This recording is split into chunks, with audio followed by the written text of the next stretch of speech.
miaraba antsika rehetra ny tokantranandry afaka malalatra ty sabotsy fahavalo ambin'ny folo ny volana aprily ity. Sabotsy fahavalo ambin'ny folo ny volana aprily izay anonana fiadanan'i Kristy amintsika rehetra. Ny mofinainantsika anio dia ny Koritianina voalohany toko fadimy ambin'ny folo andininy voalohany ka hatramin'ny faraika ambin'ny folo. Koritianina voalohany toko fadimy ambin'ny folo andininy voalohany ka hatramin'ny andininy faraika ambin'ny folo. Ndevakitsika amin'ny anaran'i Jesosy ny teny. Ary ampahafantariko anareo ry rahalahy ny filazantsara izay nitoriko taminareo sy noraisinareo sady hoenanareo izay amonjenanareo koa raha tananareo tsara araka izay teny notoriko taminareo raha tsy niny foana ianareo. Fa natolotroanareo isan'ny zavatra voalohany indrindra ilay noraisiko dia izao: Kristy maty noho ny fahotantsika araka ny soratra masina izay tena levina ary natsangana tamin'ny andro fahatelo araka ny soratra masina ary niseho tamin'ny kefasy izy dia vao tamin'ny 12 lahy koa. Rehefa afaka izany dia niseho tamin'ny rahalahy tsy omby dimanjato izy. Ny ankamaroany ireny dia mbola velona mandrakakehitry fa ny sasany efa nodimandry. Rehefa afaka izany dia niseho tamin'ny Jakoba izy dia tamin'ny apôstôly rehetra ary ny faran'izy rehetra izao izay toy ny tsy tonga volana aza dia mba nisehony koa. Fa izao dia ambany indrindra amin'ny apôstôly ka tsy mendrika atao apôstôly satria efa nanentika ny fiangonan'Andriamanitra. Fa ny fahasoavan'Andriamanitra no natoy izao ahy ary tsy foana ny fahasoavana tamiko fa efa niasa fatratra mihoatra noho izy rehetra aho nefa tsy izafa ny fahasoavan'Andriamanitra no niara-niasa tamiko koa na izaho na ry zareo dia arak'izany no fitorianay arak'izany koa no nenominareo. Ray masino manamasinana amin'ny fahamarinana ny teninao no fahamarinana. Amen. Ity Koritianina voalohany toko fadimy ambin'ny folo ity afaka malala araka ny fahafantarantsika azy ny famakintsika azy raha teo dia anazavan'ny apôstôly Paoly ny fitsanganan'ny tena amin'ny maty, ny amin'ny toe fitsanganan'ny tena ny maty sy ny fiainana mandrakizay izay any aparany any. Fa izay entina mampahirenao dia ny tenin'ny apôstôly Paoly amin'ny andininy fahafolo saika teny mahazatra antsika. Hitantsika indraindray eny amin'ny tokantrano eny vita amin'ny fafana, hitantsika eny amin'ny fiarakodia misy soratra ny hoe fa ny fahasoavan'Andriamanitra no nahatoy izao aho. Fa ny fahasoavan'Andriamanitra no nahatoy izao aho. Iny moa ty ny tenen'ny apôstôly Paoly tenenina raha ohatra ka miteny izy ny fahasoavan'Andriamanitra nahatoy izao aho. Faniny zany apôstôly Paoly eo manazava fa izy dia apôstôly ary izy dia nandray ny filazantsara, nandray ny filazantsara ary ny filazantsara izay noraisiny dia Kristy maty noho ny fahotantsika. Inona ry avako malala no fahasoavan'Andriamanitra izay tenen'ny apôstôly Paoly ka noraisiny nahatoy izao azy. Fa toy ino ny apôstôly Paoly ny hoe nahatoy izao ahy dia nahatonga ny Paoly ho tahaka an'izay toetra ny sehony tamin'ny fitoriana filazantsara nambarana eto. Izy tao anatin'ny fahasalamana, izy tao anatin'ny fifaliana, izy tao anatin'ny atao hoe fahafahana miasa manompo an'Andriamanitra, fahafahana mivelona amin'ny fahasoavan'ny tompo. Fa inona ilay teneniny hoe fahasoavan'Andriamanitra nahatoy izao ahy? Voalohany dia izao fa ny fahasoavan'Andriamanitra no nahatongahy ho niona tamin'Andriamanitra. Izay ny teneniny eo ny hoe rehefa nitsangana tamin'ny maty Jesosy dia niona tamin'ny kefasy, dia niona tamin'ny 12 lahy, dia niona tamin'ny Jakoba, dia niona tamin'ny apôstôly rehetra, dia mba nisehony koa apôstôly Paoly. Izany hoe fa ny fahasoavan'Andriamanitra nahatoy izao any dikany dia ity fa ny fahasoavan'Andriamanitra no nahatongahy niona tamin'ny tompo. Fa ny fahasoavan'Andriamanitra nahatongahy kristianina. Fa ny fahasoavan'Andriamanitra nahatongahy nifanena tamin'ilay Jesosy nitsangana tamin'ny maty. Fahasoavana ry avako malala ny maha-kristianina. Ny fotoponontsika, ny fotopono nampianarina antsika tamin'ny andron'ny Calvin dia manazava fa indrindra ny apôstôly Paoly dia manazava fa tsy amin'ny alalan'ny herin'olombelona akory na ny fahazavan-tsainan'olombelona no ahatakarana ny Kristy fa Andriamanitra no niseho tamin'ny olona fa tsy ny olona no mahatakatra an'Andriamanitra ny herin'ny tena. Noho zany any dia asehon'ny apôstôly Paoly hoe ny fahasoavan'Andriamanitra no natoy izao dia midika hoe tsy ny heziko eo maha olombelona ny fahaizako maha olombelona ny fahatsarako maha olombelona nahatonga kristianina fa Andriamanitra ny antso nahatonga kristianina, antso ry havako ny maha kristianina. Ary zay mahatonga ny apôstôly Paoly hoe fahasoavanao no natoy izao.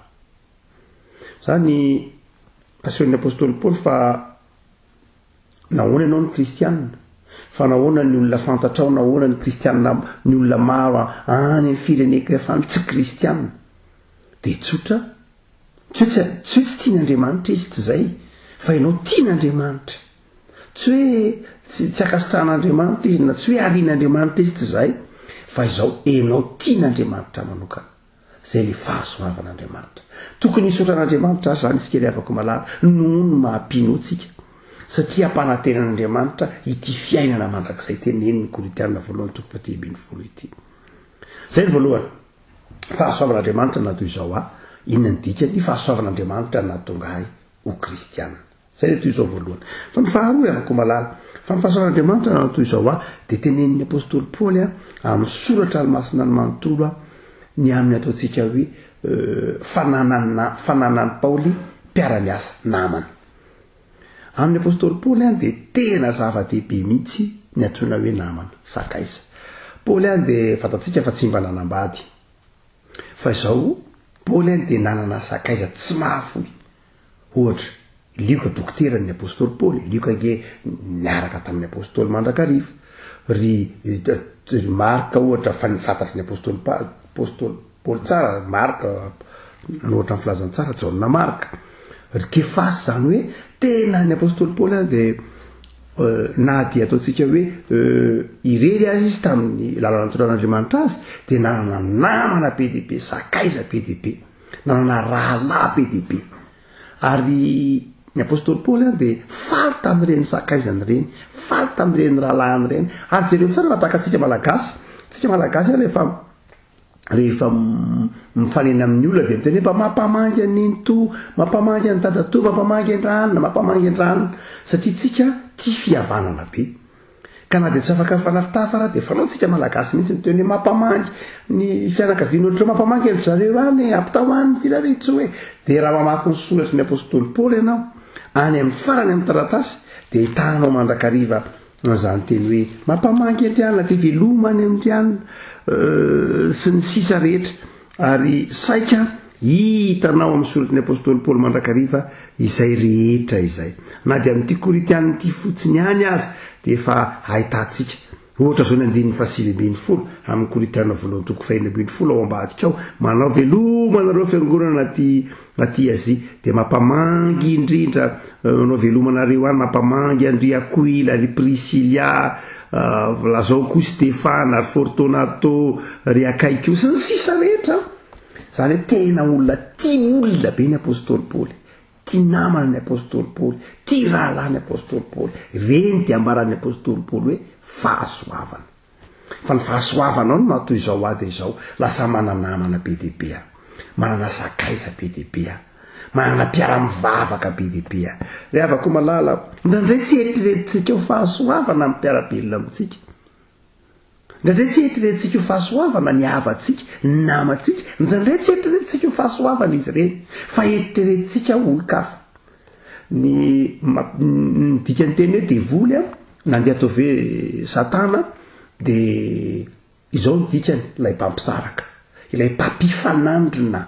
Zany hoe ny olona rehefa fatoran'ilay ratsy izy, na rehefa tsy manana fahazavam-po ao amin'ny fanamasina izy, dia tsy mahatsiaro ho zava-dehibe ny namana, fa toy ny fahavalo daholo no hita rehetra. Eny an-dalana dia mahita fahavalo, mijery tele dia mahita fahavalo, mamaky kasety dia mahita fahavalo, mandeha eny amin'ny arabe dia mahita fahavalo, toy ny mpifanandrina aminy daholo. Any amin'ny toeram-piasana dia toy ny fahavalo, eny an-tsena dia toy ny fahavalo.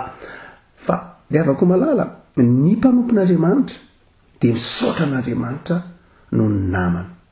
ary ataon'andriamanitra mahita namana mahita tisy fihavanana amin'ny olona rehetra ry avako malala tiny ny apôstôly Paoly tenena faharoa dia tiny hoe fa ny fahasoavanao no mahatonga izao dia izao tsy irery fa nomenao namana nomenao sakaiza nomenao piraitan-drazana nomenao fianakaviana ao koa tsaparoa ry avako malala fa fahasoavana reny fahasoavana ny namana dia mba tiaviny izy fahasoavana ny mpiara-miasa mety tsy tovihevitra aminao izy drandray mety kizitiny izy ndraindray mety mantana zantony ny olona rehetra tsisy olona anjery akory fa zao tena raiso fahasoavana matoa anao manana olona manana sakaiza manana namana fa ny olombelona ingina ataon'andriamanitra hifandray manodidina azy fa misy fotoana tena engany tsy hotojo an'izany ianao engany zany a fotoana atsapahanao irery tsy misy pijery afaka malala misorarar'andriamanitra rehefa mbola mananamana fa fahasoavana zany ambarany apôstôly Paoly amin'ny taratasiny apôstôly Paoly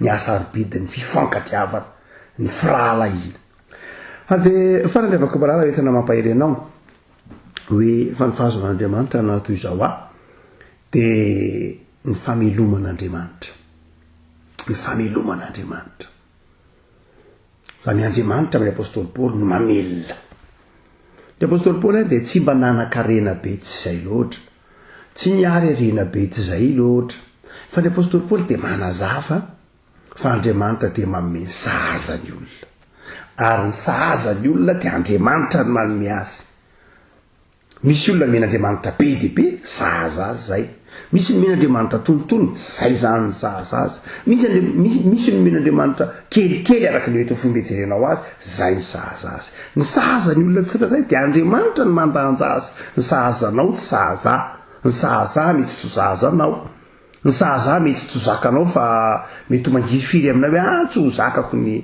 sahaza amin'ny pastera ohatrany mafy amiko ny sahazanao ndray mety tsy ho sahaza satria mety mireharehabe raha marina zavatra zay sahaza ny men'andriamanitra anao fa samy manana ny sahaza azy ny tsirairay dia iny ny ampianaran'ny apôstôly Paoly manao hoe aoka ny olona rehetra samy faly amin'izay anjara omen'andriamanitra azy fa zay anjara omen'andriamanitra anao zay sahaza omen'andriamanitra anao zay ny fahasoavana ry havako ka na inona sahazanao dia izao ny apôstôly Paoly ny fahasoavan'andriamanitra matoa izao anao le fahasoavan'andriamanitra fahatelo tiana zany ry havako dia ity andriamanitra ny manome anao zay sahazanao ka mahatonga anao faly amin'ny fiainanao isan'andro ny zavatra rehefa sahaza dia mitondra fifaliana rehefa atonony ianao rehefa tandrify ianao mety be dia be mihitsy io fa tsy mampireare anao sahazanao tsara izan'izay mety kingy io fa tsy mitondra anao amin'ny fakam-panahy akory hoe angalatra na itsiritra sahazanao ny dikan'izany ilay sahaza dia samy manana izay mety ho tandrify azy ary dia minoan'andriamanitra zay nambaran'ny apôstôly Paoly fa andriamanitra dia manome anao ny sahazanao zay ny teny faharoa hoe fa ny fahasoavan'andriamanitra no matoa izao ady izao fa ny fahasoavan'andriamanitra no mahatonga ahy manana ny sahaza azy ilaiko amin'ny fitafiako amin'ny sakafoko amin'ny fahasalamako amin'izay ilaiko amin'ity fotany fivahiniana fandalovana ity afaka malala mametraka ny fiainanao mba fahasoavan'ny tompo ary ny dikan-tsagana ny tompo tamin'ny maty ampo anao ny fahasoavan'ny tompo ary afaka mitenanao isan'andro manao hoe fa ny fahasoavan'andriamanitra no nato izao andray tamin'ity tontolo andro ity inona ny fahasoavan'andriamanitra voalohany dia tsy very ny finoanao fa ny orona ao amin'i Jesosy Kristy tompo natsoa ny andriamanitra ho tonga pino ianao fa ny fahasoavan'andriamanitra mahato izao mbola nomen'andriamanitra olona mpiara-miasa namana mpiara-belona ankolona valy zanaka mbola nomen'andriamanitra n'izany ianao fa ny fahasoavan'andriamanitra mahato izao mbola niantoka nanome anao zay nilainao amin'ny maha-olombelona mitafinofy anao andriamanitra ka namarina ny tombavaka hoe tompo ome ho ahy an'io zay ianona sahaza zay ny fahasoavana vavaka ry havako tompo sotranao zahay no ity sabotsy menao anay ity indray ka namakiny ny teninao no hoe ny fahasoavanao no nato izao anay dia toy izao tokoa zay tompo mino mahatoky miorina amin'ny finoana no ny fahasoavanao toy izao koa zay satria nomenao namana mpiara-miasa mpiara-belona fianakaviana mpifanorobodi-rindrina mahatoy izao anay ireny mahasambatra anay ireny mampisy fifaliana ao anay ireny fahasoavanao izy ireny tompo fahasoavanao koa tompo indrindra dia ny fanomezana ao anay izay ilainay araka ny tombavaka isan'andro ny omeo anay an'io izay ianona sahaza ao anay isan'andro fahasoavanao zany tompo tsy ataonao diso anjara sakafo zahay, tsy ataonao mitsiritritra ny afo zahay, tsy ataonao tsy manana zay ilainay koa zahay, fa omenao zany rehetra zany de noho ny fahasoavanao. Tompo de nisotranao azy zahay ary de mbola mametraka ny fiainana eo am-pelatananao ny iza tokantrano. Ataovy mahay misotranao, ataovy afaka mihira izany teninao zany hoe ny fahasoavanao matoy zao anay, ary mijoro vavolombelona am'izay rehetra manodidina anay, fa Andriamanitra feno ianao ka manao tsara mandrakariva. De atolotra ny tera sy ny laza tompo fampitoera aminay ny fahasoavanao noho ianao Jesosy Kristy mpamonjy. Amen.